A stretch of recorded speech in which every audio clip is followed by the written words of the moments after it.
y'all, it's Bella. Welcome back to my channel. So today we're doing something a little bit unhinged. I saw a few other people do this on YouTube and it sort of inspired me to do the exact same thing. So because I woke up and chose violence today, I've decided that I want to look at 1-star Goodreads reviews of my favorite books of all time / my comfort reads. Basically, I'm gonna go look up some reviews and probably make myself really fucking mad. So starting off with one of my, I think this is my favorite book of all time. It's Red, White and Royal Blue by Casey McQuiston. For those of you who do not know this story, it basically follows the rivals to lovers relationship of the first son of the United States and the Prince of Wales. This is one of the books that got me back into reading after I graduated high school. I used to be a massive reader when I was younger. This story is so special and important to me, and I just love it. I can't explain the euphoria I get when I go back and reread this book. If you're aware of this book already, you'll know that the movie has been made and it's coming out on August 11 this year on Amazon Prime, and I'm so freaking excited. You have no idea. I'm scared. I've got my laptop, but let me just have a look. This was the most sexless book I've ever read. Did we read the same book? Like, I know it's not like hardcore, but like, this is not YA. Okay, moving on. Oh my god. I hated this book with every fiber of my being. Words cannot fully express the rage I felt whilst forcing myself to finish this shit. I need a lawyer to represent me because I really want to sue the author for wasting my content. You have no taste, clearly. Bit harsh. No, love heart. I'm gonna leave that one there. The next book I have is Terms and Conditions by Lauren Asher. I only just recently read the Dreamland Billionaire series and it quickly became one of my all-time favorite series. For those of you, again, who do not know what the Dreamland Billionaires are, basically follows 3 billionaire brothers. Their grandfathers just passed away and left them a will. However, within the will, they have to complete certain tasks in order to receive their part of the inheritance. This one's my favorite in particular. It is a marriage of convenience trope. It's honestly my favorite, and it's a boss employee. She's his assistant. It's so good, and I really wasn't expecting Declan to be as romantic as he was. I think about it all the time and I love it. So Declan gave me small dick energy. At what point in the book did you think that? Like, no, I severely disagree with that statement. And if you read the book, you would think otherwise. Should have been served with divorce papers, but that's just my opinion. Jesus Christ. It's not that bad. Why do people not like this? Coming back to say that 50 million bit still irks me.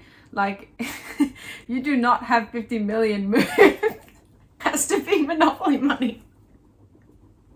Some people are so funny. I could never be this funny. This is so good. I love doing this.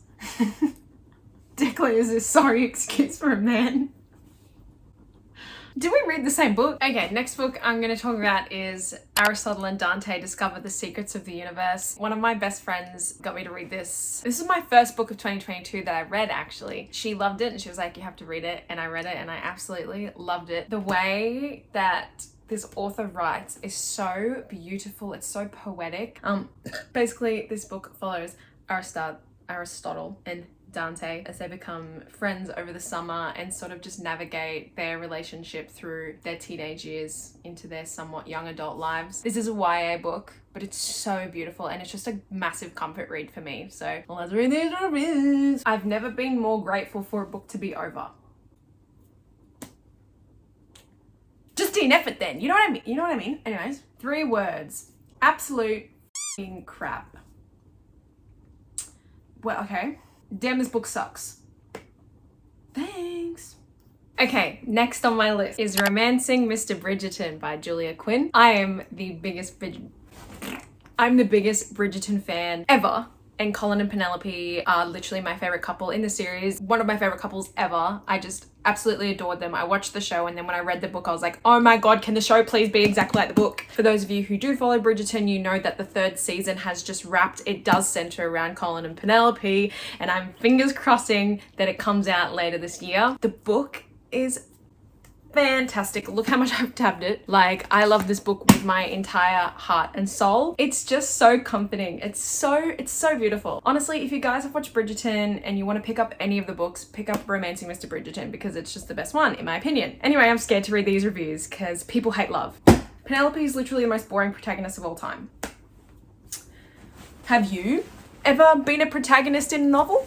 Have you ever been a protagonist? Then I don't think you have right to comment. Hated Colin. I wish Penelope fell in love with someone else. I liked this book the least. I always remember it though because of how much I hated Colin.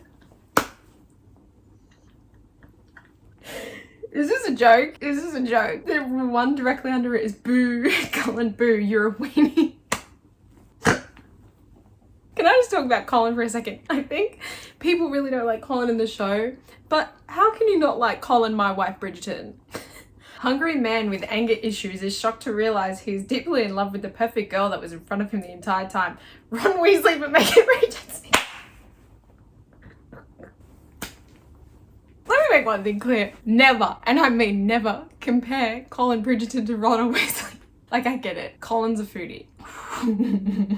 And the final book I'm going to be talking about today is one of my favorite books of all time, Twisted Games by Anna Huang. I read the Twisted series last year and this was by far my favorite. I just absolutely fell in love with Rhys and Bridget. For those of you who've been living under a rock, the Twisted series in general follows 4 best friends from college and each book focuses on their love story, like individual love stories. This book follows Rhys and Bridget. Bridget is a princess, but a modern day princess. Her whole life she's basically been the second heir to the throne. Her brother has been said to be king. Her brother actually falls in love and decides to abdicate, meaning that Bridget is now having to become the queen, and this follows her last few months before she becomes queen and how her bodyguard Rhys helps her sort of tick off this little bucket list and like how they fall in love along the way. And it's just such a good book. I'm scared about what people can say about this. There's a limit of what I can take and the limit was this book. He made her crawl like a dog, what the fuck? Listen, don't read the Twisted series if you don't want some dirty talk and some crawling. I think about the crawling scene a lot. Why did I read this?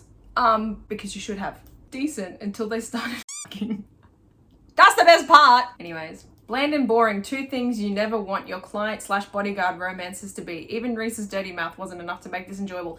Did we read the same book? Did we read the same book? Clearly didn't finish it because one of the most romantic quotes in the history of the world is at the very end of the book and Rhys says it. Okay, whatever. Anyway, you guys, that's it. I'm now going to hug my babies and probably look over them again because I love these books so much. Thank you guys so much for watching. Let me know if you want me to do another one of these. I really want to do one with really popular romance books that a lot of people love, and I know there's going to be some really bad reviews on them. But yeah, if you guys don't already, I do have the link to my Goodreads and my TikTok down below if you want to follow me. If you have any other video suggestions you want me to do, chuck them in the comments and I'll have a look. But yeah, thank you guys so much for watching. I will see you next time. Bye!